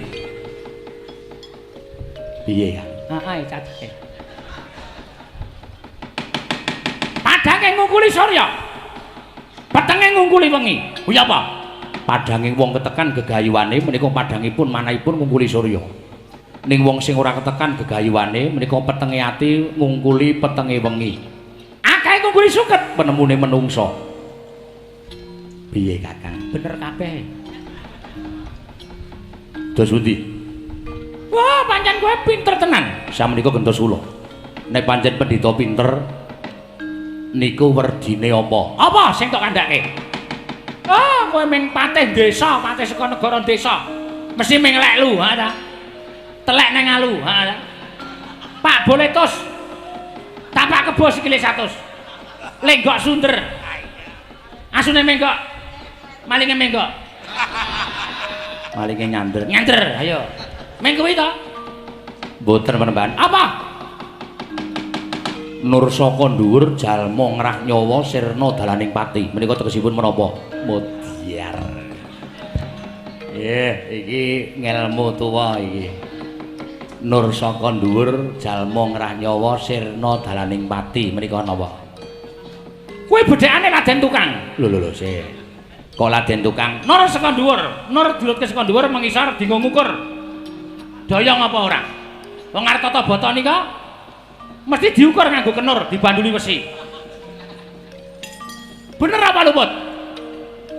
Menika wangsulan ngawur penemban. Loh, kok luput? Nur saka dhuwur jalma ngrah nyawa sirna dalaning pati kuwi apa? Nur saka dhuwur menika namung perlambangipun tiyang mancing. Loh, kok wong mancing? Nur saka dhuwur ana kenur saka dhuwur. Jalma ngrah nyawa, jalma menungso ngrah menika ngarah nyawa menika nyawane iwak. Sirna dalaning pati. Gangsire kena lenge cuntel. Alah. Pendhita pengpengan kok ming dipadhake gangsir. Samenika menika menapa? Asta cempala. Asta tegese tangan. jempala Driji. nek digem ngene iki tibane nendi? Sakarepmu. Iki berganing patimu.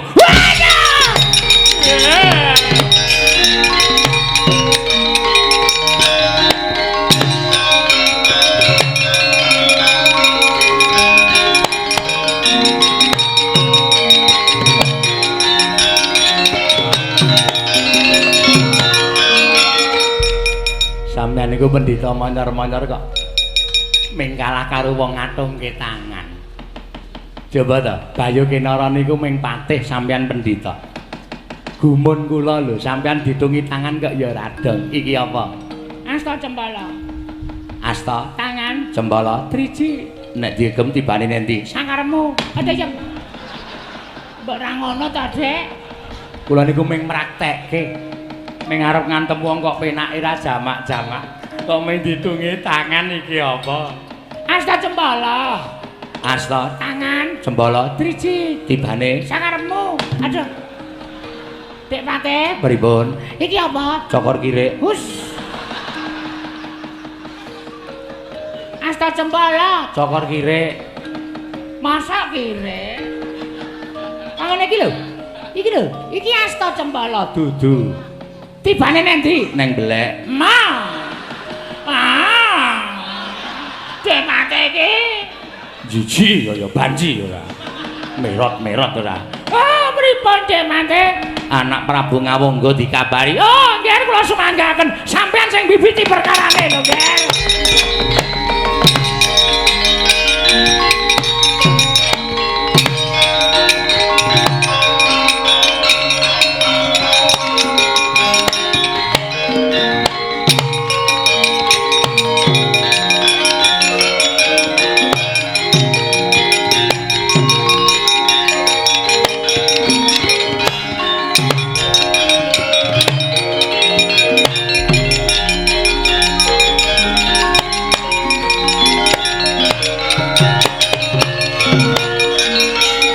Capeng karna mawingis-wingis katon lerandheping trisula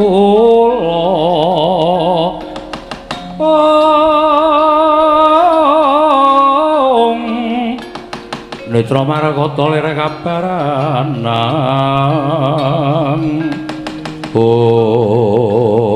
panus maning jajalanan sukertaning bawana waladala malah saya ngasih kaprawiran kowe Bayu Kinara. Ora ngerti kakuwataning Kyai Kunta, tak lepasi saka kene ora tinjung akhirat nyawamu aja dundang Narpati Basukarna. Bayu Kinara. Ucap kaca itu nalika semanten tanggaping gati Sang Bayu Kinara. Mulatnata ngawangga ngliga pusaka kadewatan Kyai Kunta. Sigra meses ponang Maruta ageng eling-eling Sang Bayu Kinara wis weruh sejatining nata ngawangga ingkang datan kalepetan dedosaning Sangya Palasata Kurawa kabuncang Maruta tebih dawah wonten negari ngawangga geger Sangya Palasata Kurawa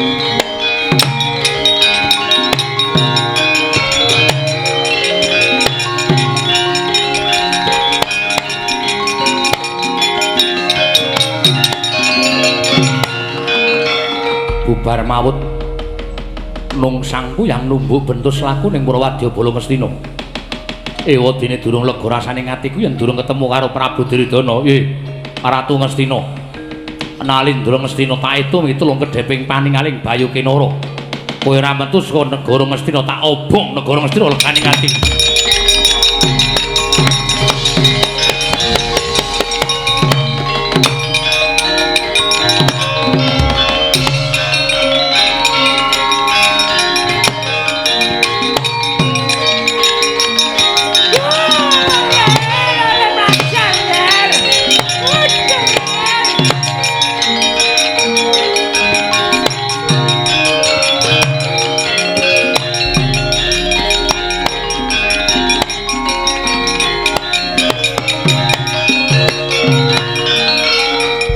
Sundi Bawa Durna para sata kula mboten saged nenggalangi kridhaning Bayu Kinara nyuwun pangapunten nggih nadyan ingkang Bapak Saka Lima semanten ugi kula kalendha yudanipun nganipun Bayu Kinara semanten ugi Narpati Basukarna anak Prabu Karna Basusena ingkang kapracondhan kontal kamrapal lajeng kados pundi pelajar mawon nggih pados panggesangan nggih pelajar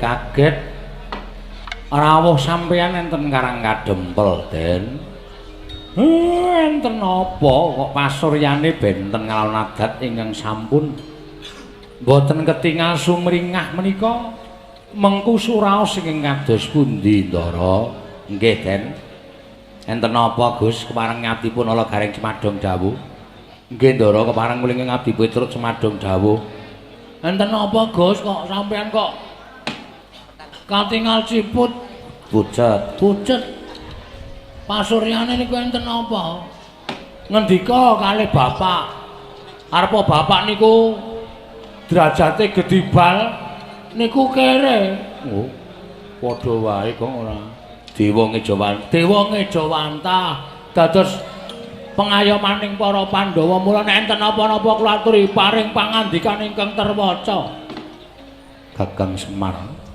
kula Ndara ngerti ya Kakang lamun mengko wayahning mangsa kala dina iki Pandhawa durung bisa katon sumunar tejane wiwit nalika purna nggone mbangun pertapan Saptawargada ing Nguni nggih kula ngertos lah terus sing dados jalaran nalika semanten menika menapa awit nganti temeka wayaning mangsa kala titik lungguhan samengko Pandhawa durung tinunggan wujuding pusaka ya kuwi pustaka Jamus Myang Jimat kelima sada wiwit temeka dina iki isih katon murca saka negara Ngamarta Kakang Semar Badranaya bebetoking hayam ono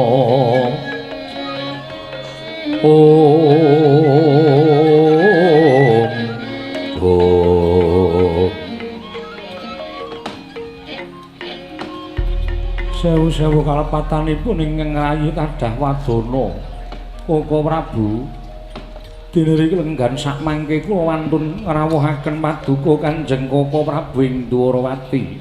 Yayi ngantos kula gelak lampah kula daya-daya prapten ing Kajangka ing pangajab namung sageta ngawuningani menapa ta ingin dados wigatosipun dene kadang kula para Pandhawa mboyongi dhateng sowanipun ing Raka ing Dwarawati ngemuti dhateng lampahan ingkang boten katingal wonten pepadhangipun wiwit lelampahan Pandhawa mbangun candhi ngantos sak mangke persasat koncatan yoni krana mindranipun pustaka Jamus Myang Jimat kelima sada ingkang sampun sawetawis wekdal nilar dhateng para Pandhawa Koko Prabu kuwatosipun ingkang rayi ngamarta pun Drarma Kusuma menawi ngantos kawontenanipun Pandhawa ingkang mekaten angembet dhateng kawontenanipun para kawula satemah para Pandhawa ingkang nampi dedosan krana ingkang dados jalaran sengsaraning para kawula awit melu mriyatosaken dhateng Pandhawa anggenipun koncatan pustaka Jamus Myang Jimat kelima sada Koko Prabu mekaten Yayi nuninggi kasinggihan mekaten. Kula langsung kuwi tresna kakangku. Gage budidaya supaya ingkang ketemu ingkang Denupadi ya kuwi wujuding pustaka Jamus kelima sada. Gandeng kowe kagungan wujuding kaca paesan mara Gage presanana kaca paesan lenggahing pustaka Jamus kelima sada menyang endi Kresna kakangku. Wonten menapa Yayi Prabu? Kula nyuwun senjata pitulung tumbak kenceng. Nger, kula nyuwun senjata pitulung, Nger. Wonten menapa dene mekaten dawuh paduka Kanjeng Koko Prabu? Negari Ngastina bedah. Awit pakartinipun utusanipun Alendra ing Loji Tengara Prabu Belgedwelbeh ingkang pengawak Patih Bayu Kenara sedaya senopati sami kepelajar nadyan ingkang ngraka ing Ngastina. Ngantos kapiyandeng sowan wonten negari Ngamarta. Yayi kula nyuwun pepadhang, kula nyuwun senjata pitulungan saking para Pandhawa. Werkudara Janaka metu jaba. Ya.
Werkudara. Iye. Arjuna Kula wonten paring ngadhang. Yayi Prabu Ngastina ya Prabu Duryudana matur ngersaning kadangmu Darma Kusuma. Yo. Yen to negara Ngastina bedah. Mongko saka pokal gawene ratu saka tlatah Sabrang Loji Tengara jenenge Prabu Belgedwelbeh. Wah, durung rampung kahanane Pandhawa. Babak angaleni jujul anusuli ana perkara liyane. Wah, iki aku kudu piye? Mbok menawa iki nggawa pralampita pustaka Jamus Myang Jimat lima sada bakal tinemu sanggya para Pandhawa. Bayu Kenara kang aran patih saka Loji Tengara kae patenana. Yen mati mbok menawa bakal ana tandha-tandha Pandhawa ketemu karo pustaka Jamus lima sada. Wah, janji melenceng ucapmu. Aku ora percaya karo kowe. Werkudara, percaya pun Kakang. Yo.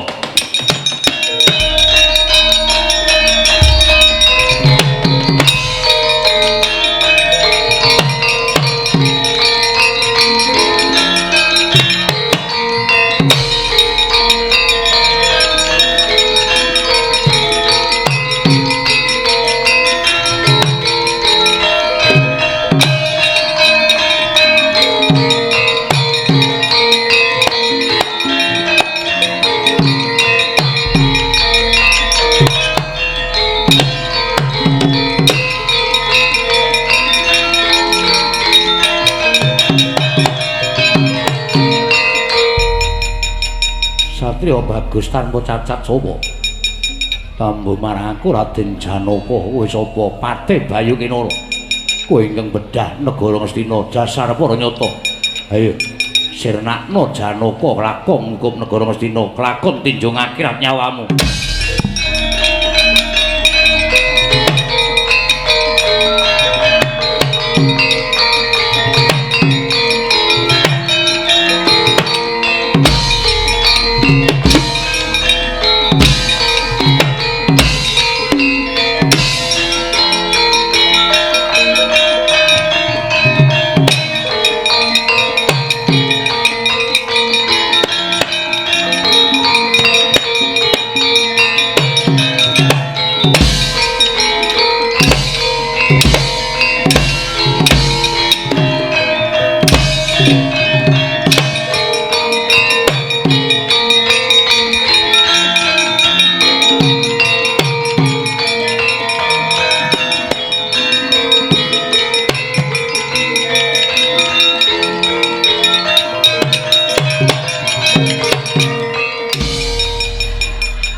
Gleleng ta kowe? Ayo amuk Suramrata Jayamrata imbang yen padha-padha. Iki sapa? Iki abdine Ndara Werkudara. Sapa? Bagong. Kowe Bayu sapa kowe? Bayu Kinara. Baji. Lho kok njujug Ngantem wae. Ndaraku Ndara Werkudara Ndara Janaka ki satriya pinunjul ing apa-apa, brajal ing kerep. Aja kok memungsuh kowe, dewa mudhun wae. Nek Ndara Janaka nesu ki gila. Lah kok mung dapure kaya ngene kok menangan iki lho. Iya, titenono. Lho, arep niteni apa? Iki engko 10 menit meneh kowe ora badar, aja dundang Bagong. Lho, kok Ngerti wae iki wis arep bubar kok. Wah, penyakit ora Penyakit apa? bendaramu kon tekan kene. Titenono kowe. Ora mundur kramasi epek.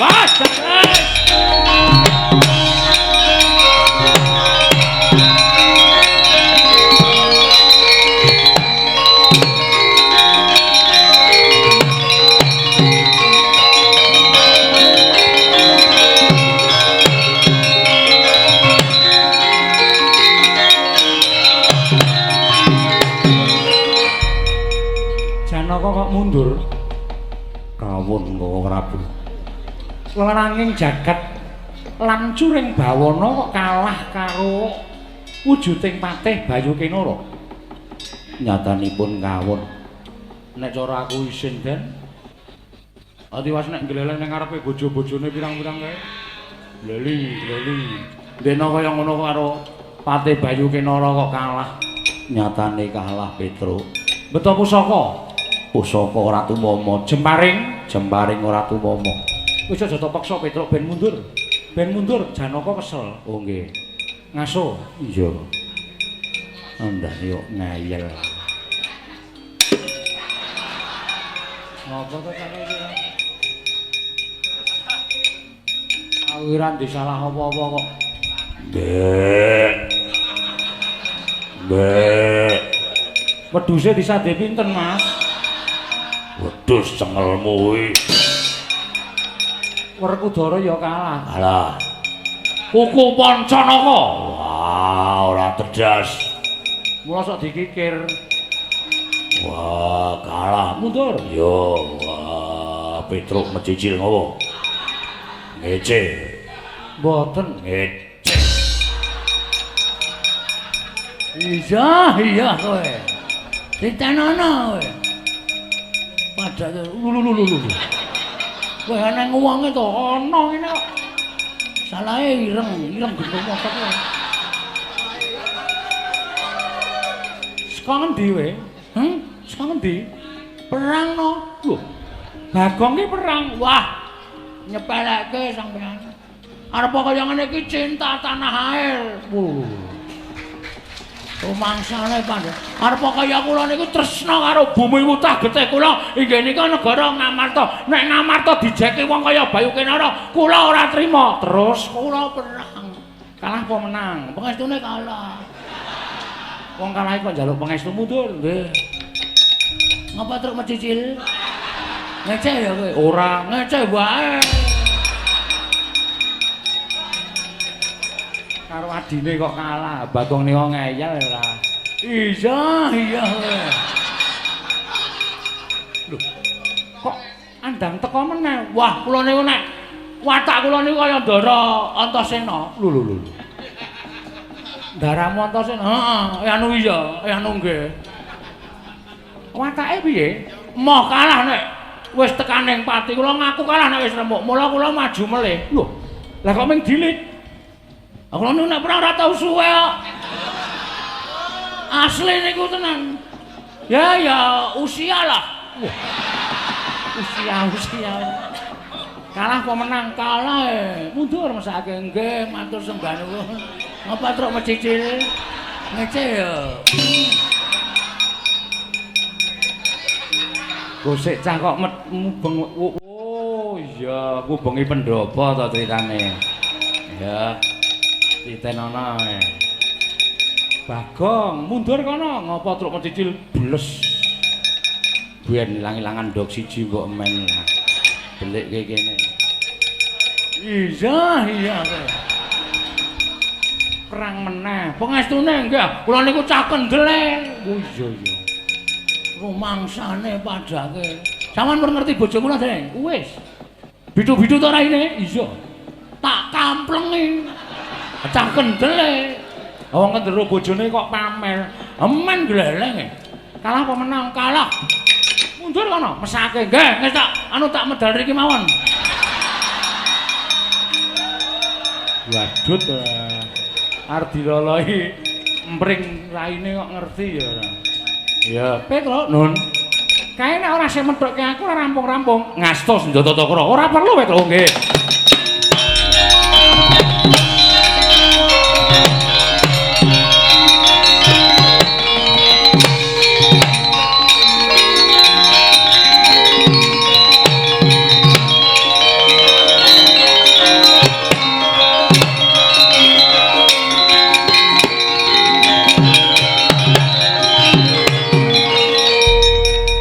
Amuk Suramrata Jayamrata imbang yen padha-padha. Nuwun sewu sinuwun. Sampun ngaglah wonten ngajengan kula badhe ngamuk menawi dereng saged mbantu Ratu Ngastina Prabu Duryudana dereng badhe kendho pengajaping manah kula. Ya, aku percaya marang kasektenmu. Nadyan adhiku para Pandhawa werku Dara Janaka wae mundur merga wedi karo Bayu Kenara piye piye. Ana pati kok digdayane kaya ngono lho. Iya. Upama kowe musaku ngono piye? Lho, nuwun sewu. Kula badhe nglanggati dhateng menapa ing sampun paduka dawuhaken. Ning aku kuwi ratu. Nata Ndarawati kuwi Nalendra. Ora jamak ing atase ratu kok perang karo patih kuwi ora sak traju, ora sak babak. Lho iki. Ayo. Kowe matur ora bendaramu. Sing jeneng Prabu Belgeduel Beh kon tekan kene, tak takre dadane. Oh, mati dening Prabu Belgeduel Beh.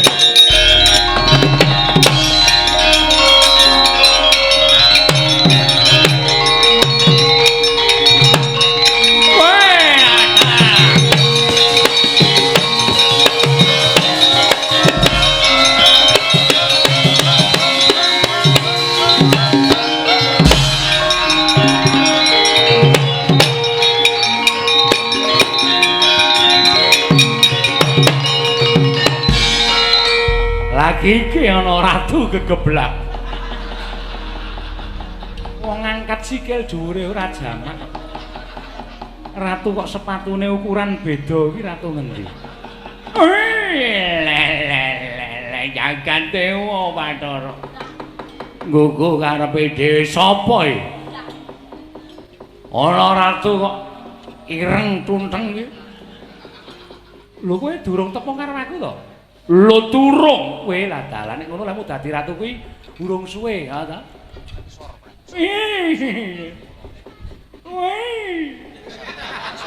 Ai arep ngopo?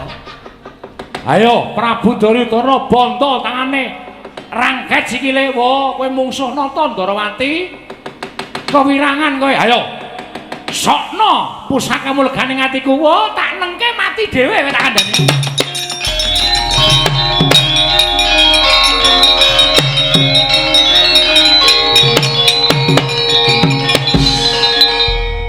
piye kae gelut kok ora positif Kulene nantang mempeng kok engko tak nengke mati dhewe. Ha iya kabeh menungso mudhar kabeh. Entuk mungsuh ratu pinter ya. Ora bakal mandeg tekan semene ya.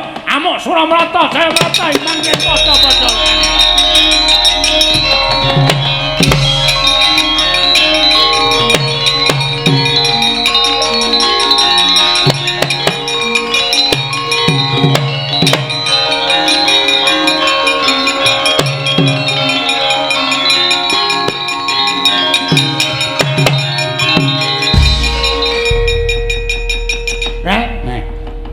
Ndara Kresna ngawe kae ngawe dhewe. Ambuh aku ora ngerti kok. Wah, wis kowe iki mripatmu gantene nreteng. Kok tak pacul ndasmu kok. Wong tuwa kok mripate kok ganti nreteng. Bagong. Bagong kowe men. Ah, dundang rek.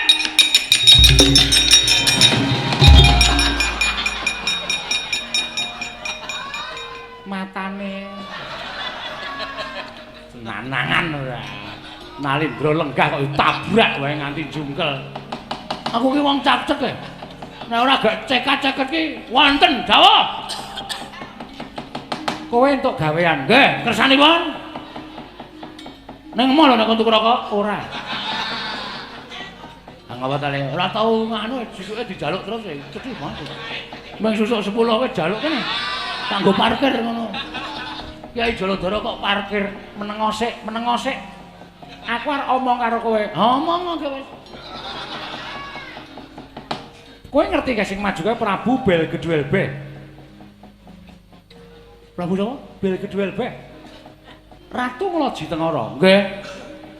Kowe rumangsa dadi ponokawan Ngamarta ora? Ah jelas. SK wis medhun. Abdi Ngamarta. Bagus. Nek ngono ana Kramanegara Ngamarta kowe tanggung jawab sepenuhnya. Remuk kasawerna, puntung sumangga kabandemna. Kowe lah pinter. Mula Belgedwelbe kae mati ya saka kowe, ora mati ya kowe sing mati. Wis ngono wae. Wis ya. Kowe nggo plinteng ora? Ora. Penyakit to. Ora sembodole malang kerek ngene iki. Nek wangsa ngono mangadine kowe. Kowe dadi aku nek. Oh ya. Kowe rumangsa dadi masyarakat Ngamarta ora? Ha iki. Prabu Belgedwelbe mati ya saka kowe, ora mati ya kowe sing mati. Ngono. Upama Uduratu wis tak tantang gelut. Wani kok kowe. Lho, urung tau ngerti sejarahe to. Kresna ira sapa-sapa ora wedine nek karo iki mikir. Lho. Kok iso? Alah, tenan iki masalah rek. Wah. Tahu apa? Tahu jagongan karo aku nang alun-alun Ngamarta. Dhek mudhun saka kreta, aku wis lungguh nang kono jejeri. Slamet dong, slamet Ndara. Terus nyumet udut. Heeh. Rekku rek gas. Oh. Rek kono rek dres. Oh. Rekku disak, tak jaluk ki nesu. Niku rek kula Ndara. Abrakan rek weh. Ngoman-ngoman kowe. Ratu mbok anggap ora iso tuku rek. Langsung tak bledhehke klambiku ngene wae, Kres. Saiki gelut hae aku. Iki perkarane kowe karo aku. Iki masalah iki aku nek nganti rek iki ora tak go bali, bojo kula nyemet kompor ra iso. Terus raine Kresna pucet-pucet ngono. Asli kowe ngono kok mbok sumpah. Aku ora tau ngapusi kok. Nek ndi reng golek rek. Nggo ngapa? Ngobong dasmu kuwi.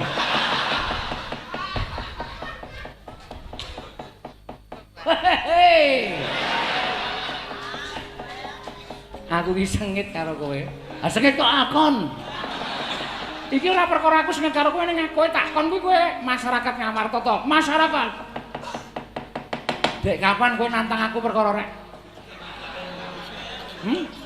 Dek kapan kowe nantang aku perkara rek? War kon guru ki rek Ndarawati napa piye? Iya, kon guru ki rek raimu napa piye? Ana guyane. Galu. Mambangane ra gojek isu-isuan. Ponyon pamit tak mateni bel-bel beh. Pon bareng. Gareng ya ora ngandani ora. Yung apa e, Bang?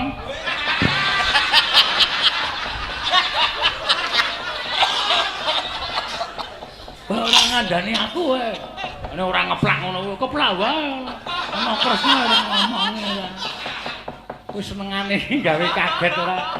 Pateni Bagro nggih sendika ngestaken Jawa.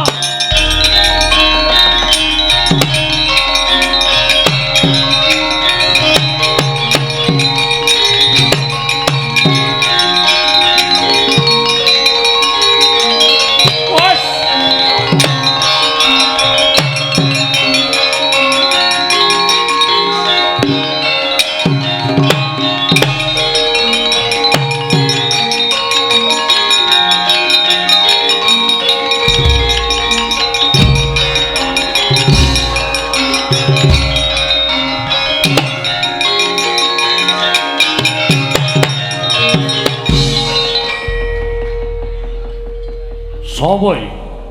Tepungake. Satreng Madu Kesma. Raden Janganangka. Wih, ladala iya, iya pancen aku ladala. Raden Janaka. Sing mburi sapa?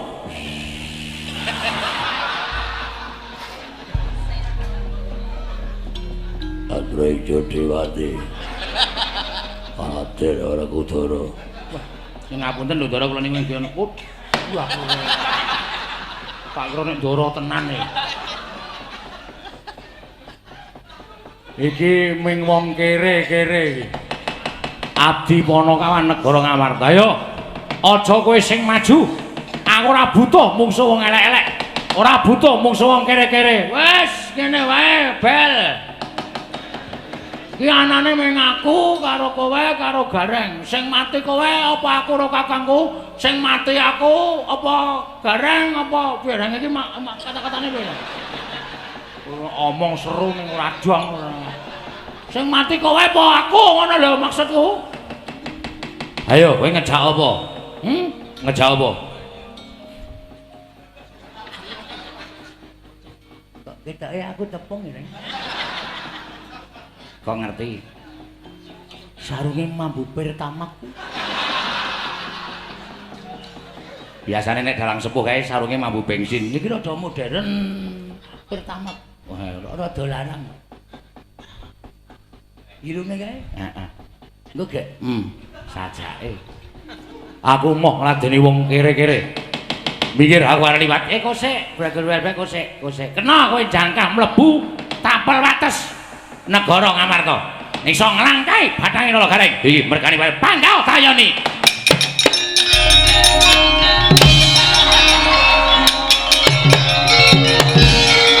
iki ora neng kono iki arep gelut e wah wis kekampleng cangkemku wah kira mripate rada blawur sing dantel aku mati kena kowe ya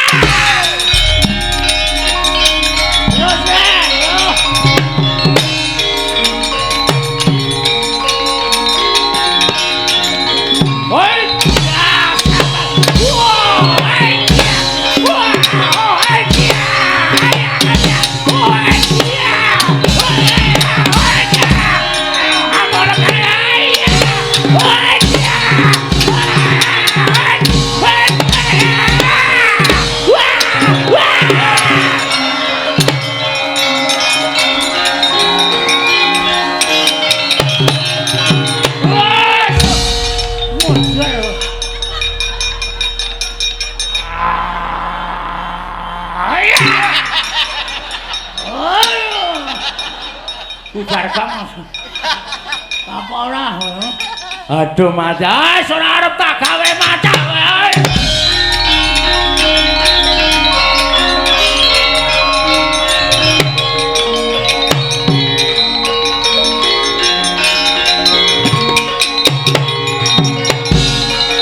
Modar kowe. Si, Gong.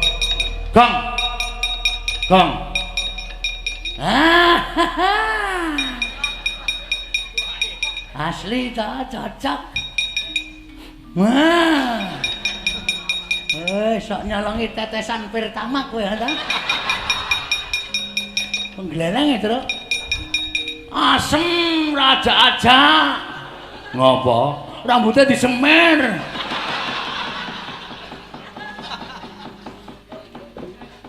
Pedus ora. Oh dadi ratu barang ngopo? Aleman. Rekasake wong tuwa. Oh iso dadi ratu itu.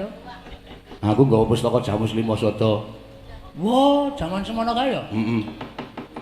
Sing digawa anu to Ndara Supri ya to? Priyambada.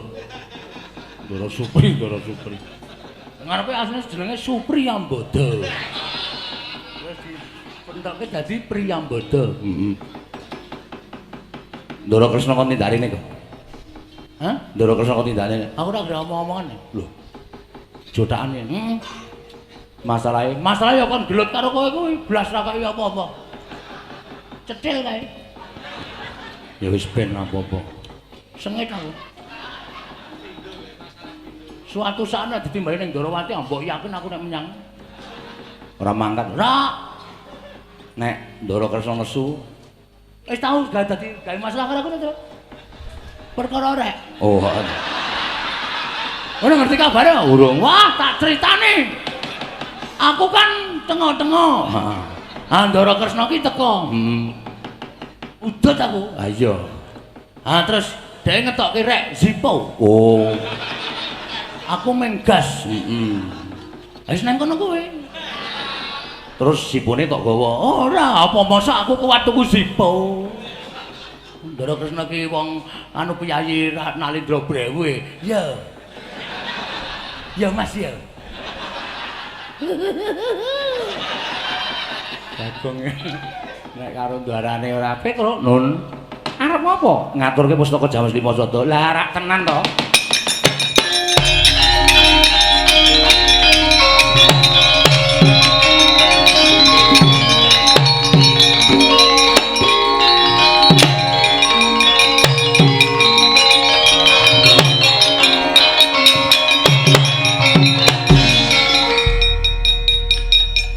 Ada masalah, Bro. Ini siapa ini? Iki mongko wis nginep nggonmu 3 dina. Oh iya. Mau esok mepe kemul yakin. Wis, arepmu aku ora ngerti. Aku ya iso tekan ngono ya kok. Tekan nalar padahal ora. Kok kowe ngerti? Ngerti aku. Kok kowe iso ngerti nek dhek mimpi kemul, berarti wis wancine esuk. Esuk arep tak pruput bojomu wis kedhisikan kuwi. Oh, lambene ra. Berarti kowe wira-wiri kae seneng karo bojoku. Wis suwe. Ngaku malena. Iki rak petelku to, Gong. Mugi-mugi pas derekan menika saged sumambung dumugi jaman menapa kemawon.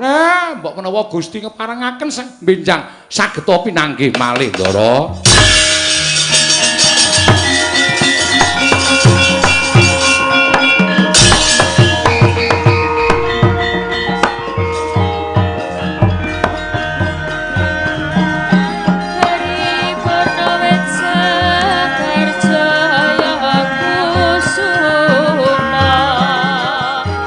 Assalamualaikum warahmatullahi wabarakatuh.